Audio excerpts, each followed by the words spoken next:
देखो,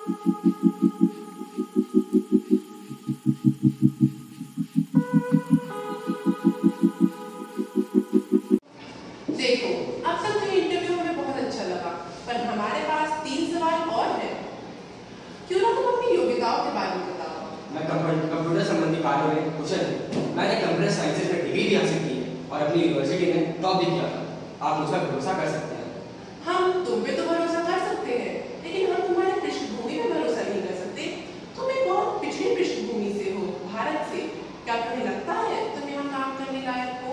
मेरा देश चिरकाल से एक सोने की चिड़िया के नाम से जाना जाता है। मेरे देश में हर व्यक्ति के अंदर एक अनोखी शक्ति है। यह शक्ति भारत माता की देन है। आप मुझे अपनी कंपनी में एक बार काम करने का मौका दीजिए, मैं अपनी योग्यताओं को साबित करके दिखाऊंगा।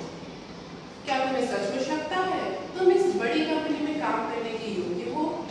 इस कंपनी में काम करने के लिए मुझे कुशलताओं एवं सक्षमताओं की जरूरत है मेरे अंदर, और मैं आपको इस बात का आश्वासन देना चाहता हूँ कि मेरे काम से आपकी कंपनी प्रसन्न होगी। हमें इंटरव्यू अच्छा लगा। फिर तुम ये बताओ, कब से काम करना शुरू करना चाहोगे? जी, जब से आप चाहें तब से मैं काम करने को शुरू। चलो क्यों ना तुम परसों से आना शुरू कर दो। हेलो सब लोग, इससे मिलो, ये कल्याणा है। आज ये भी तुम्हारी टोली का एक छोटा सा हिस्सा है। नमस्कार, मेरा नाम कल्याणा है और मैं भारत से आया हूँ। मैं आप सभी के परिचय जानकर बहुत प्रसन्न हूँ। आप सभी के साथ काम करने में मजा आया। नमस्कार, मेरा नाम जेवियर, मैं फ्रांस से आया हूँ। मुझे आशा है कि आपके साथ काम करने में मुझे मजा आएगा। मैं दी शायद आपसे मिलकर खुशी हुई। सलाम वालेकुम, मैं आफरीन, मैं सऊदी अरेबिया से हूँ। आशा है आपके साथ काम करने में मजा आएगा। आप सभी के जानकर व्यवहार के बारे में जानकर बहुत प्रसन्नता हुई। चलिए आप काम करते हैं। जी हाँ यार, बहुत भूख लगी है। अरे आप इसे कैसे खाते हैं? ये तो बड़ा निस्वाद और फीका सा लग रहा है। फीका? नहीं, हमारे यहाँ का खाना तो ऐसा ही होता है। हमारे यहाँ मसालों का ज्यादा इस्तेमाल नहीं होता, पर हाँ, हमें ये खाना बहुत पसंद है। हाँ, मैं तुम्हारी बात से सहमत हूँ। हमारे यहाँ का खाना भी मीठा होता है। हमारे यहाँ के खाने पदार्थ जैसे क्रोसॉन, बगेटी और क्रेप बहुत ज़्यादा मीठे होते हैं, और उसके साथ पीने के लिए वाइन, आहा, उसे पी के तो आनंद ही आ जाता है। लेकिन हमारे यहाँ का खाना बहुत तीखा और मसालेदार होता है। उसे खाकर ही एक मुंह में एक अलग मसालों का मिश्रण सा बन जाता है। चाइना में भी कुछ ऐसा ही होता है। हमारे यहाँ के खाने बहुत तीखे और मसालेदार होते हैं। हमारे यहाँ का स्वीट एंड सावर पोर्क और हमारे यहाँ का सूप तो पूरे ब्रह्मांड में ही प्रसिद्ध है। आप सबको भी कभी जरूर उसको चखना चाहिए। ली, देखो, तुम्हारे देश का खाना चाहे जितना भी स्वादिष्ट क्यों ना हो, पर अगर तुमने सऊदी अरेबिया का कब्जा खा लिया तो तुम अपनी उंगलियां चाटते रह जाओगी। वैसा स्वाद कहीं नहीं है।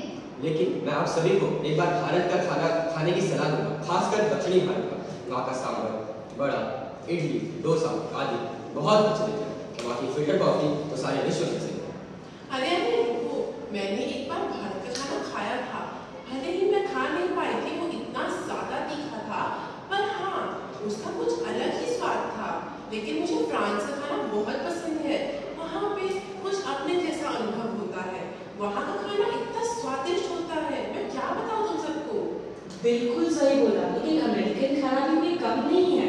आपका खाना भले ही दुनिया को फीका लगे, लेकिन आपके खाने को कोई भी खा सकता है और बड़े चाव से खा सकता है।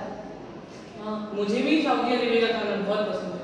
हाँ, हालांकि वो मेरे नॉर्मल खाने से बहुत ज़्यादा तीखा है, लेकिन उसे खा के आनंद आ जाता है। ये बात तो बिल्कुल सही है। चाहे किसी नए देश का खाना निस्वाद लग सकता है पहली बार में, लेकिन उसे चखने के बाद जब उसका स्वाद पता चलता है, वो लाजवाब होता है। आप सभी की बातें सुनकर तो मुझे आप सभी के देशों के व्यंजन चखने का मन करने लगा। चलिए अब खाना चलिए। सुनो सब लोग, आज मुझे एक नई चीज के बारे में पता लगा। कौन सी नई चीज? हमें भी तो बताओ। क्या तुम सबने वासुदेव कुटुंबकम के बारे में सुना है? क्या? ये एक संस्कृत का शब्द है जिसका अर्थ होता है सारा विश्व एक परिवार है। ये इस बात पर बल देता है कि हम सब इंसान एक दूसरे के साथ खुशी खुशी रहें। अच्छा, मैं थोड़ा समझ रहा हूँ। यह हमारी संस्कृति को बढ़ावा देने के लिए है और एकता के साथ साथ विविधता भी सिखाता है। हाँ, लेकिन ये हमारी रोजमर्रा की जिंदगी में आ सकता है? हाँ, क्या हम इस अनजान चीज को अपनी रोज की जिंदगी में ला सकते हैं? यही तो शिक्षा काम आती है। अगर हम सब शिक्षित हो तो ये हमारे लिए अनजाना नहीं रहेगा।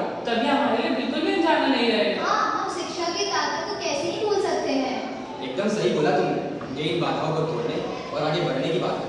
हम एक दूसरे को समझें और एक दूसरे को जानें। अगर हम सब शिक्षित हो तो सोचो कि पूरी दुनिया एक साथ कितनी ज्यादा अच्छी लगेगी और ये विचार भी कितना अच्छा और मासूम है। मुझे आप सबकी बात सुन के एक ही चीज समझ आ रही है, चाहे हम कितने भी अलग हों और चाहे हमारी संस्कृति और हमारी भावनाएं कितनी भी अलग हो, लेकिन हम सब एक ही परिवार का हिस्सा है। ये वासुदेव कुटुंबकम, जिसका अर्थ है सारा विश्व एक परिवार है। ये वासुदेव कुटुंबकम।